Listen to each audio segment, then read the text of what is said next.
Good morning, everyone. Welcome to Catalyst Energies. My name is Dee. Thank you for joining me. I am so grateful that you're here for this daily medicine transmission for February 10th. Think about it. February 10th, 2021. We are in our dark moon phase. Tomorrow is the new moon in Aquarius. And as you can see here in this chart, which is not of the moment, as you can see here, actually, it is at 3:33 a.m. Eastern Standard Time. So 12:33 a.m. Pacific Standard Time, because we're going to kind of go through some of these big transits that are going on today. But as you can see, the moon is already in Aquarius as of very early this morning, late last night. And boy, I hope everybody is doing well. Yesterday was quite the day. We had the moon meeting Pluto in a conjunction in Capricorn. We had Saturn was in a sextile to Chiron. Wow, talk about hitting some walls, right? Hitting some walls when it comes to how we identify with our victimhood. Yesterday, the impeachment of Donald Trump started, and it's going to continue. They voted to continue the trial after 4 hours of argument from both sides about the constitutionality of this trial even proceeding. So it will proceed. It's interesting that the vote went almost directly down party lines, with the exception of a handful of Republican senators that also voted to follow through with the trial. So and just interacting more with the commentary around that, as well as listening and absorbing everything that was being presented as well.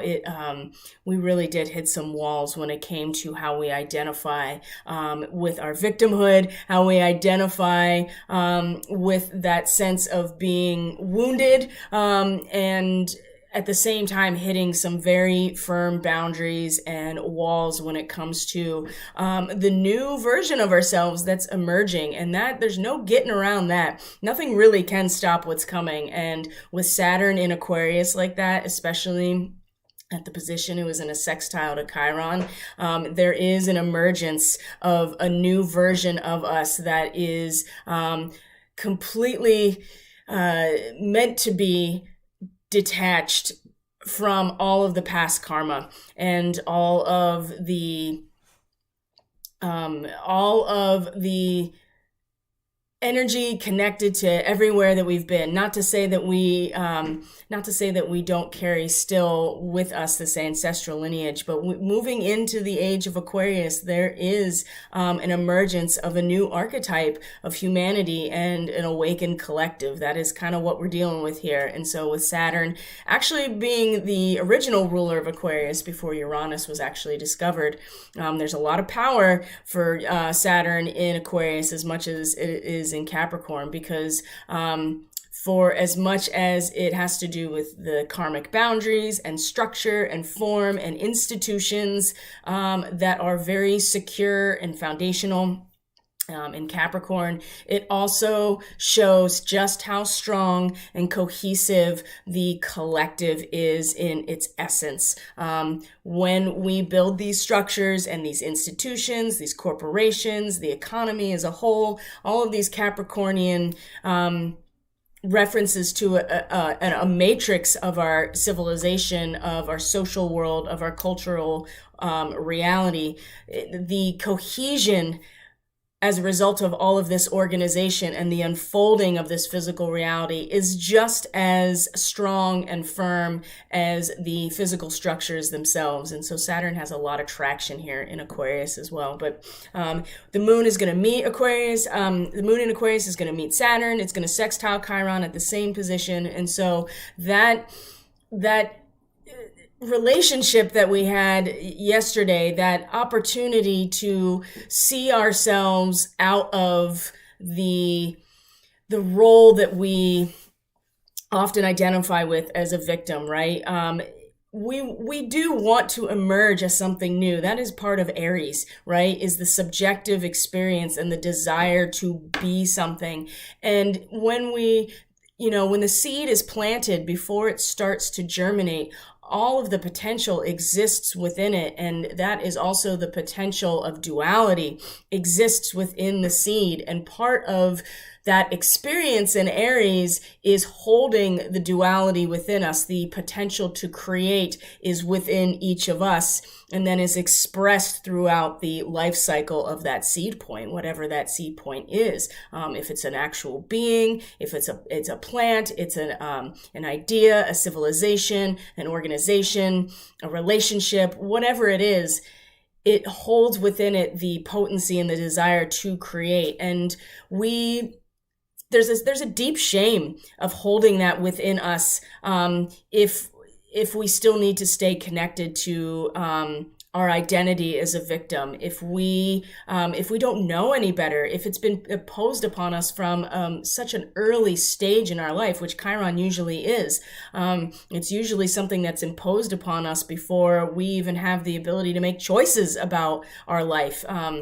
This is why it's often referred to as the mother wound, but it's really about the earliest embedding of shame and guilt that has us relying on that identity for understanding who we are. When we start to realize that we have the potential within us to change and to actualize ourselves, and that means being able to hold the resonance of duality in order to create something within, that does trigger, to a certain extent, this shame and guilt that wants to stay locked into the victimhood, because that's all we know.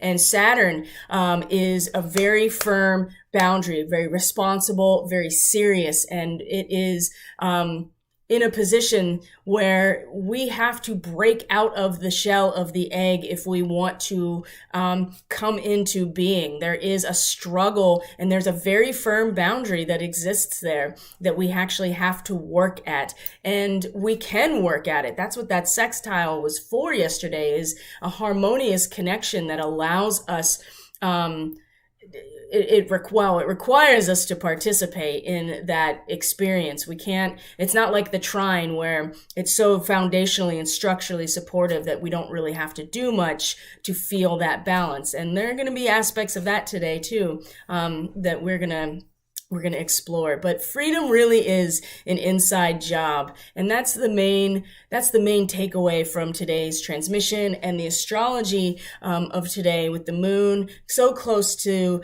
the next cycle, and us literally wrapping up the last lunar cycle, which was the new moon in Capricorn, the commitment to a transcendent goal. We are now wrapping up that cycle. And as we move into not only the next lunar cycle, but the Chinese New Year, the year of the metal ox, we are in a position now where we can really set some intentions around teaching from deep wisdom as a result of what we have learned through our commitment to our transcendent goals over the last 4 weeks. But in the meantime, there's gonna be some erratic mood swings, right? The moon is gonna be squaring Uranus today. So as much as we are engaging with emotionally and personally with these archetypes of where we're going, they're still just archetypes, and we still have to actually experience the organic and natural unfolding process of where we are headed, and that can be really frustrating. So expect a lot of frustration and a lot of erratic mood swings today when it comes to an intuitive knowing of where we're headed, but also having to experience the actual reality of the disruption and the change in our material world, that kind of forces us in some ways to trust and have faith in the cycle, despite the fact that there are shifts and changes in the material world. That Uranus is never really allows for any stability, and this is where real transformation is triggered, is when we are upended in some way, and this is where our awakening happens. So I wanted to show here that we have this where's Mercury? He's still in retrograde in Aquarius, is in a trine to the north node, in a sextile to the south node. So the nodes are very karmic. They represent the directions of our soul's evolution, where we're coming from and where we are headed. And even though it's retrograde today, but there is an unmasking of illusions that is it's a requirement really of the time in Aquarius, because Aquarius is about the cohesion of the collective, and there are no secrets in Aquarius, because we are all really just nodes of one collective web, and we're all connected to each other. And so there's no way to really hold back our own motives and our own motivations and our own secrets, because part of that cohesion is that we are all connecting within the same field of consciousness. And that is what provides the cohesion in an Aquarian way in the 11th house, right? And we are using our mind. We're using that third eye in order to know and to connect. That is the gland, that is the means in which we connect with each other, is through our inner mind. So with the retrograde, that means Mercury is going to come back direct over this point, and it's was already direct at one point over this degree. And so there's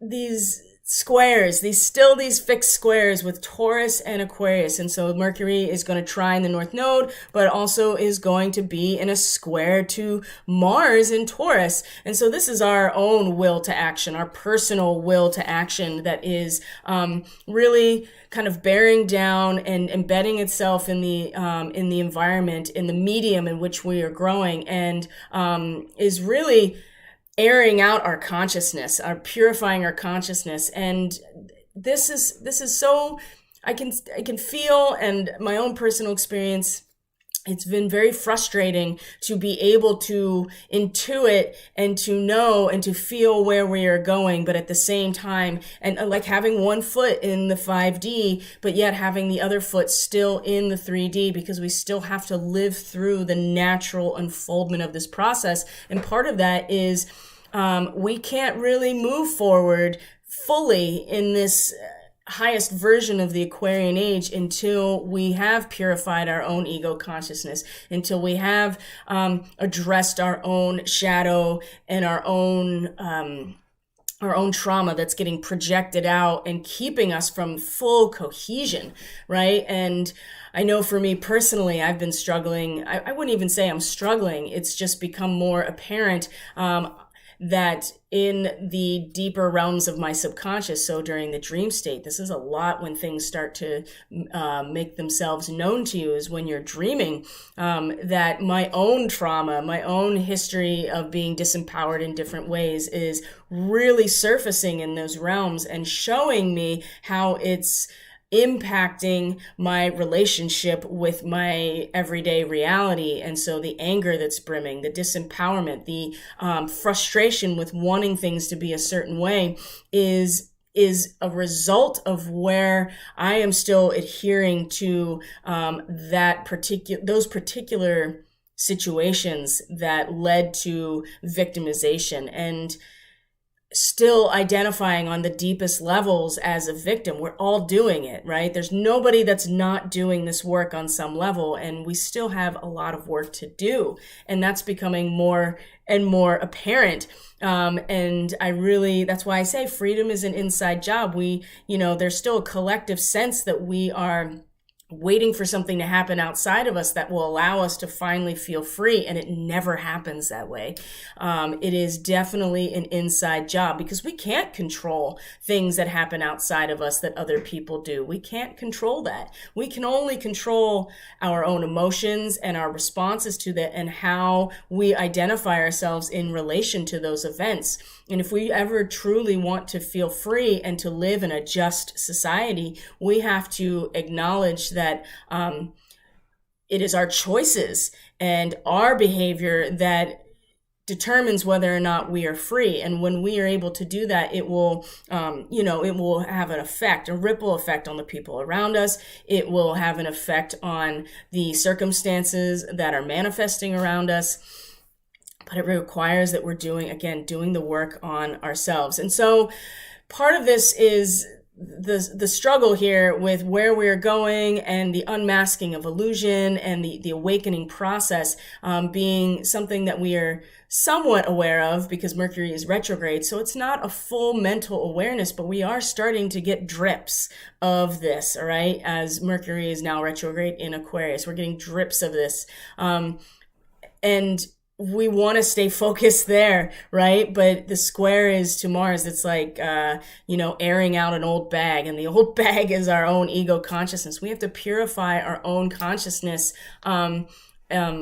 just as much as we want to stay focused on the unmasking of the public illusion and the awakening on a public scale. It is happening, and we are just going to have to live through this Mercury retrograde process and let it unfold. Again, there's that frustration. Now, what's something that is very structurally supportive with the North Node, because this is the direction we're headed for our soul's growth, which is Gemini, is this adaptability, the curiosity. We're not really attached to any one particular mindset. And in this particular degree, there is an insulation that we can have when we are kind of drawing ourselves in to interface with those who speak our language, right? We're kind of pushing out the outside stimulation, the physical stimulation, and drawing in and,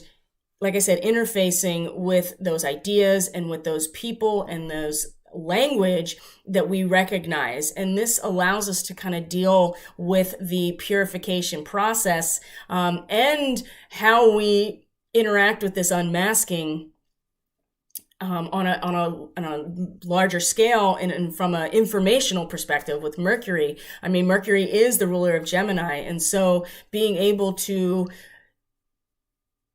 process this information, being able to process all information, we can really find some support today with this Gemini energy, and it's insulated within the dichotomy in itself. We're pushing out all of the external distractions and all of the physical aspects that are outside of that spectrum of our particular mindset. And this means being, not relying on, but drawing in towards those who share our same perspective so that we can work these things out amongst familiar people, if that makes sense. We're going to have a lot easier time mentally processing what is unfolding if we are able to kind of not be distracted by everything coming at us and really pulling in and interfacing, like I said, with the people who speak our language. And that's going to be different for all kinds of groups of people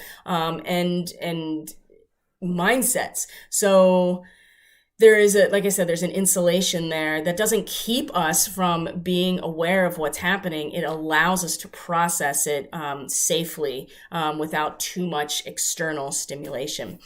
And the other thing that is going to be really beautiful today is the moon is also going to meet Venus and Jupiter. And tomorrow with the new moon, look at all there's so much Aquarius right now. And Pallas Athena is here too. So you have the sun, you have the moon, you have 4 planets. So you have 4 planets, an asteroid, and then 2 luminaries, right? So that's 7 objects. They're not technically planets, but there's 7 objects that are currently in Aquarius. And so when the moon with the new moon, Venus and Jupiter are going to meet each other tomorrow as well. And wow, such a beautiful expansion on our values, what we value, and our resources. And in Aquarius, we're talking about the collective resources. We're talking about the resource of our bonds and of our collective cohesion. So our relationships and the collective we're part of.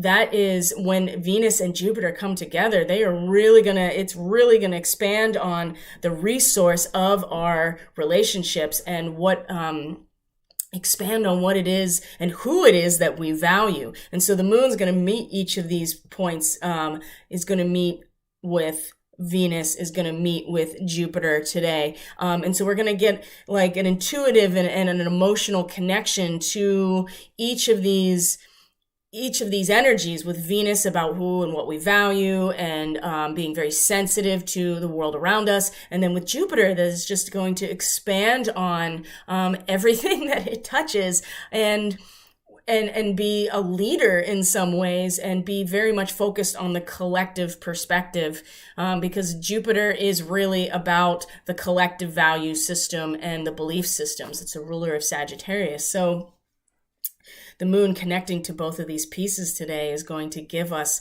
a real sense of what to expect, right? Because part of being in Aquarius too is also being able to see, past, present, future is all at the same time, right? There is no linear time in this moment, because everything is connected to everything else in this cosmic coherence. And so we're able to forecast what's going to be happening as a result of our ability to measure what is happening right now, because the potential for the future already exists in the present moment.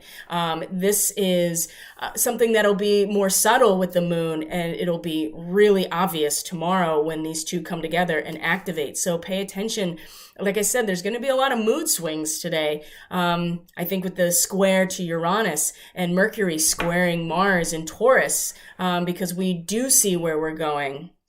Just hold fast, right? It's coming. There's more work to do. And with that in mind, I want to get into the actual transmission, because this reflects it really well. And so let's turn this part off, and we'll get into the reading. All right, so here we are. We have our friend, the Queen of Wands, as, she's been pretty active in our reality. Whoops. Well, we'll just leave it at that. She's been pretty active in our reality, the Queen of Wands, this balancing of contrasts of fire and water, the will to transform, action, creativity, fire, and then the part of us, the emotional content that really allows us to reflect and be empathetic and sensitive to what's going on. It's not just a burning out like the Knight of Wands would be. It's sensitive to the needs around us and the emotional needs within us. That is really where our power comes from, is the balancing of these two opposing but equally powerful spiritual components, fire and water, right? I mean, you could argue that all of them are spiritual, but fire and water specifically, because the water is the emotional content, the fire is the spiritual will. So coming into the moment, we have the Queen. This is us. And the universe reversed here. I mean, there's still work to do. We are not there yet. We are not quite at the end of the cycle. And we have to be focused on our contract with our higher self, our contract with each other to be here, the fact that we chose to be here. I know that can be really hard for people to accept when you don't see your life as part of your soul's evolution, but that's the basis of evolutionary astrology. So that is certainly the mindset and perspective that I'm operating from personally, and as well as in my readings and my counseling. So being focused, being aware of our karmic contract, and being rooted energetically in healing. And not just healing other people, healing ourselves. Like I said, this is coming up really big now. And the more we go along this pathway, I mean, nothing can stop what is coming. That is Saturn in Aquarius, right? There is firm boundaries here. There is a law of karma that is inescapable. And there is a cause and effect that is the baseline, that is the fate relationship. we have made the jump. The transition has happened already, and now we are in the process of transitioning with everything. And so the more we go along, the more things are going to come up, and it's really being rooted in our own healing process that is going to lead us to victory. So let's look at all of these. Let's look at all these cards up close. Of course, the Queen of Wands, we've gone over this many times, so she's back again. Our power. The pine cone is the pineal gland. She's got that on the top of her staff, okay? So our inner vision is really strong, especially with the water, the Queen. She is able to perceive through her intuition. And then through that, she is able to actualize her will, right? That is the fire. She is towering. She is in control of that part of herself. The cheetah, the Lyran aspect, right? This is very powerful. And so when we bring this within ourselves, we embody this and bring it into the moment. This is when we are facing the heart of, the heart of the moment here, which is the universe. This is the last card in the major arcana of the tarot, is the universe or judgment, however you identify it. It's the last card, number 21. Now, when it's reversed like this, it can mean a lot of different things. Sometimes it is suggesting that we're running with false ideas, and that it leads to nowhere, right? Because it's the zenith of the cycle. That is what the universe represents, and it is represented by Saturn. One second here.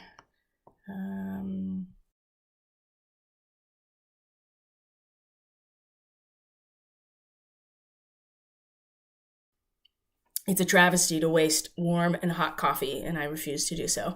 But I also refuse to subject you to it is not an ASMR type of experience to listen to somebody drinking a beverage on a microphone. So,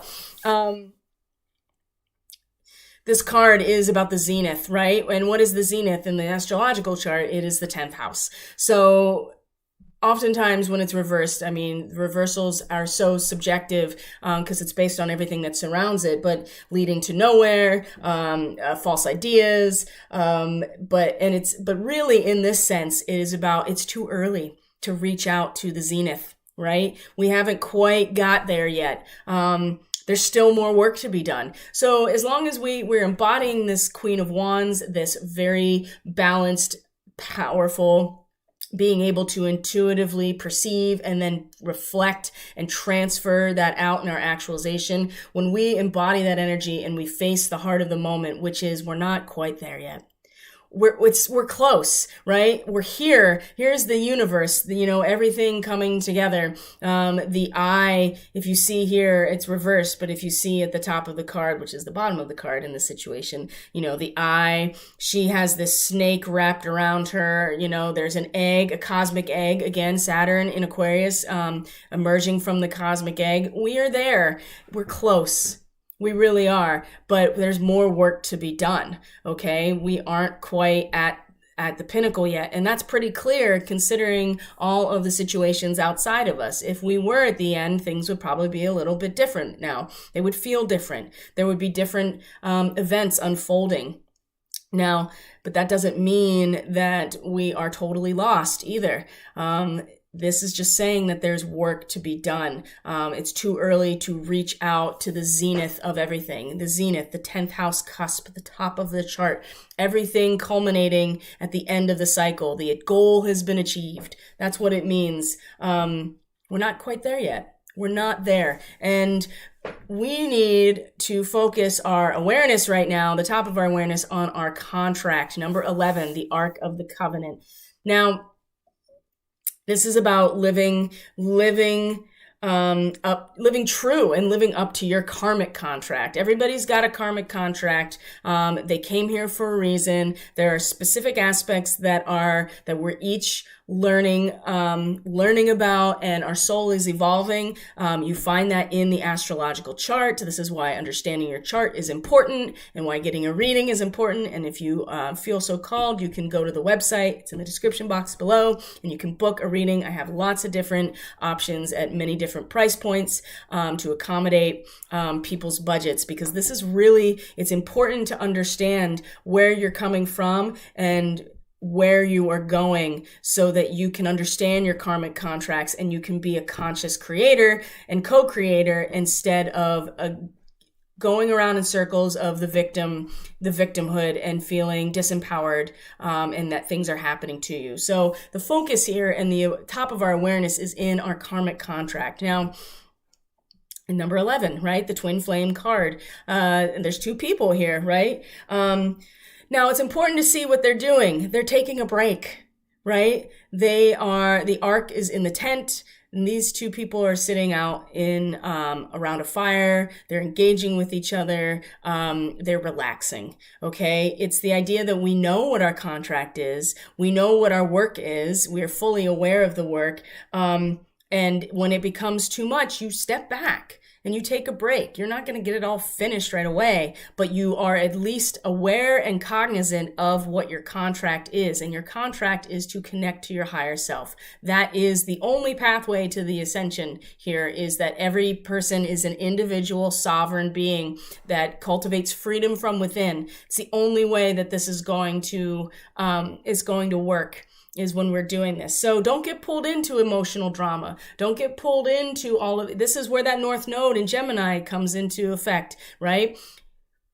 Insulate yourself with people who are on the same journey as you, right? That speak your language, that are in the same place as you, so that you can process this information that's not even quite clear yet, but you're at least focused on your contract and what you're doing here, and you know that it's okay to like step back in the process and take care of yourself and take care of each other, and not because this is how we get pulled off track, is when we get pulled into the drama. And believe me, that is the intention of many different sources out there, is to stall. I mean, they can't.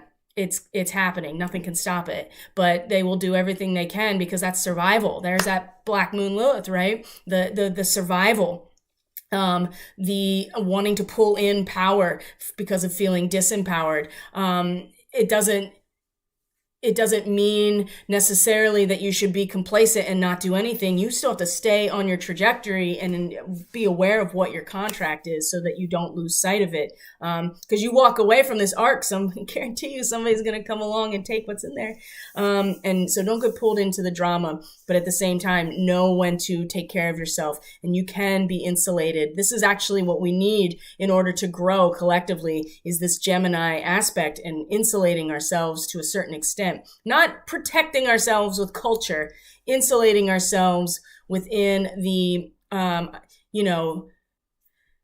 the dialectic of our, we can still be curious and adaptable and exploratory, but we can also do that without getting caught up in what is being projected at us, okay? Now, when it comes to the where we are emotionally or energetically rooted, right, in our subconscious, this is what I talked about, the divine physician. So when it's reversed, again, it's very subjective about what's going on also around the cards in the reading. So we may have forgotten the power of our thoughts and our ideas and our emotions. That has a real impact on how we move through the world, right? If we continue to identify as a victim, if we continue to reinforce a narrative that we have no control, or despair, or that it's all over, or that it doesn't matter what I do, it's all going to be shit anyway, like what's the point? All of these things, it actually impact the field around not just us, but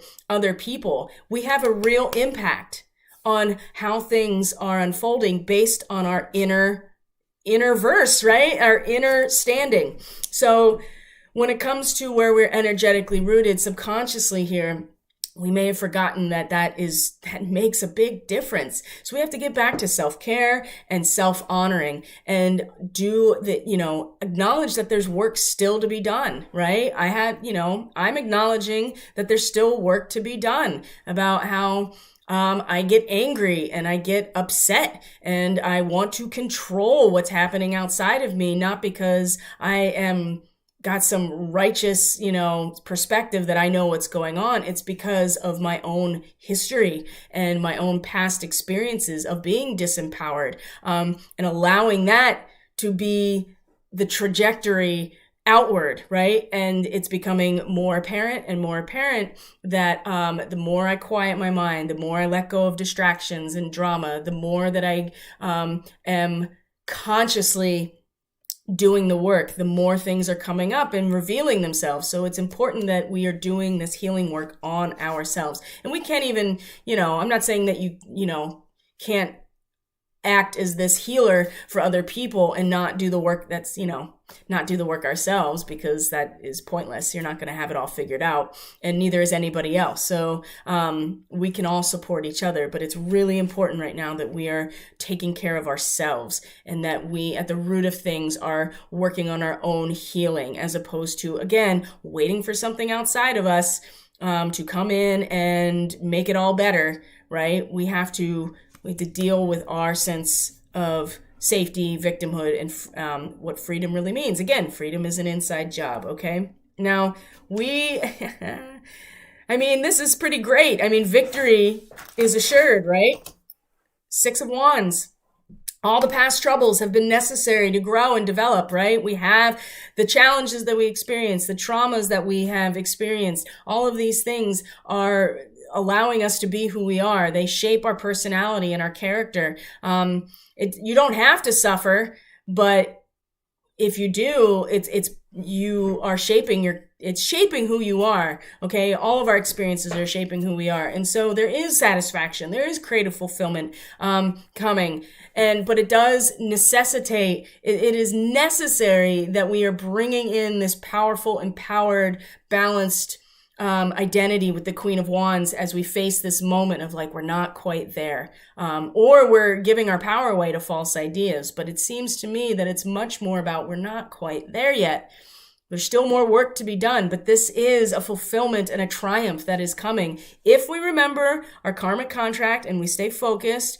We don't get pulled into drama. We allow ourselves to be insulated mentally from the outside push as we process information. And if we can really root into our healing of our own stuff, so that we're not projecting it out and making this take longer, right? We could all wake up in an instant if we all woke up in an instant. But also, the whole point of Taurus is that it's a natural cycle. You can't force the seed to pop until it's ready to pop. And you can't, it's time to come out of the egg when it's time to come out of the egg. But when it's time to come out of the egg, you better push yourself out of that egg or you're not going to be born, right? And that's what we're really facing a lot of these struggles right now. So when it comes to the guidance, there's quite a bit here. Number one, the Akashic field, the one of forces. Our life force resonates with the Akashic field, the universal field, okay? When we connect to this, which is part of, then we can have a really good sense of our contract with the 11, the Ark of the Covenant, our contract. We can explore the records. We can receive exactly the info that we need that allows us to be like, oh, I see what my contract is based on these experiences. Because the Akashic field, again, it's very Aquarian in the sense that it's past, present, future, all existing at the same time. Everything that has been and ever will be is the Akashic records. And each of us has our own set of records that is part of our soul's evolution. So tapping into this and even acknowledging that it exists, we can get all the information that we need that allows us to then fulfill our karmic contract. But we have to tap into this place. And this is not an easy thing to do, again, when you're distracted by emotional drama. And you have to engage with conscious focus if you want the universe to align with your heartfelt desire. And if your heartfelt desire is your healing and fulfilling your contract and fulfilling your mission for being here, then if that is the case and you're consciously engaging with it, you'll get the information you need. And it'll be very intuitive. It may, like I said, come to you in your dreams, during your meditation. Maybe you do automatic writing and it comes up. Maybe you're a channel. All of these things are potential pathways for this information, but it does require that you engage consciously with this. And again, push out the distractions. Okay. And along with that, we have the blue heron. All right. Make a stand for what you believe in and do what feels right. And that could mean, standing in your version of truth and what your contract is, and in spite of judgment or disapproval. And this, again, why this North Node is so important today. Again, the insulation. It's not to say that you can't, it allows us to, again, push out the distractions, push out those that are trying, all of this energy that's trying to impose itself on our field, and stand up for what you feel is right. Okay. And when you do that, and you're really aligned, that is going to allow you to get so much more information about what, about who you are, what your contract is. And some people aren't going to agree with it, and you're going to get disapproval. I mean, that's not new. We've been dealing with that all year, right? With this bifurcation. It's very real. And this is just saying we have to keep on this, okay? We can't just back down when things, when it gets hard, right? And that people are going to push back. They are, because when you stand in your power and you're shining light very brightly, people respond to that negatively, because they see that part of themselves in you that they are not allowing to come out in themselves. And so instead of doing the work on themselves, they project their trauma, their damage, their hurt out onto you. And it's going to happen. So it's important that you still stand in who you are, your own truth, despite the disapproval. And that is becoming even, everybody's fracturing because everybody's in a different place. And that's something to keep in mind. Everybody's in a different place. And we're all equal in the eyes of God, but everybody's in a different path. They're on a different step in their journey. And we can still value each other despite that. And that is a really important lesson. Okay. Now, when it comes to that self-healing, keep in mind the period of darkness that we've been experiencing is passing. Remember, that victory is assured. There's determination here. There's focus. It's passing. It hasn't passed yet. Right? So it requires an awareness and clarity here, and intention in order to do that. So this is just kind of encouraging us that, the light is coming. It's coming back. It is passing, but it hasn't totally passed yet. And so we have to stay focused and have some awareness and clarity in terms of our own healing in this moment. And on top of that, because, wishes fulfilled. The 5 of Keys. Remember, I talked about if you want the universe to align with your heartfelt desire, right? That 1 of forces. Well, here's your heartfelt desire, which is everything materially that you'll ever need and want is here, and it's available. It's just a matter of plugging into it, and aligning with that. And you can't really do that if you're still stuck in your past, if you're still stuck in your victimhood, if you are still in your darkness. And if you are able to pull out of that, right, you can heal from that and acknowledge that that is passing. This is when you then are aligning, the universe can align with you and what your wishes are and fulfill them, whatever they are. And with Jupiter and Venus meeting tomorrow at the new moon, wow, this is a wishes fulfilled, right? An expansion on what and who we value, being really activated, very strongly. So that is the transmission for today, guys. Thank you so much for being here. I already talked about the reading. Definitely, if you like this content, please subscribe, hit the like button, regardless if you're watching on BitChute or YouTube, because if you found this helpful, chances are other people are going to find it helpful. So when you subscribe and you like the video, it helps the algorithm push it out to more potential viewers, and more people can be inspired by these messages as much as I am inspired by giving them. So that would be really helpful. YouTube is definitely stifling this content. I'm getting way more traction on BitChute, so I want to keep doing that. And I'm on Telegram and Facebook. If you want to keep up with social media, medium.com is where I am posting my writings. And there'll be the new moon report coming very soon. I mean, it's tomorrow, so I better get it up today, right? I have a tendency to wait to the last minute because not so much a procrastination, but because I just want to gather as much information about a situation as I can before I'm ready to report on it. So I'm not trying to put it off. I'm just waiting until every piece of relevant data is available to me before I put this report together. So keep an eye out for that. And thank you so much for being here. I appreciate every single one of you on this journey we are on together. I love you, and I will see you tomorrow. I'm going to check in with the chat real quick and see what's going on. And yeah, we got some playbacks. It's all good. This is my offering, but if you feel so inclined to donate, there's information in the description box to do that as well. That's always appreciated. And like I said, if you're interested in reading, just go to the website, hit the services tab. You can check out what's there. You can go to the testimonial page and see what people are saying, and then you can book right through the website, and we'll have an interaction just like this.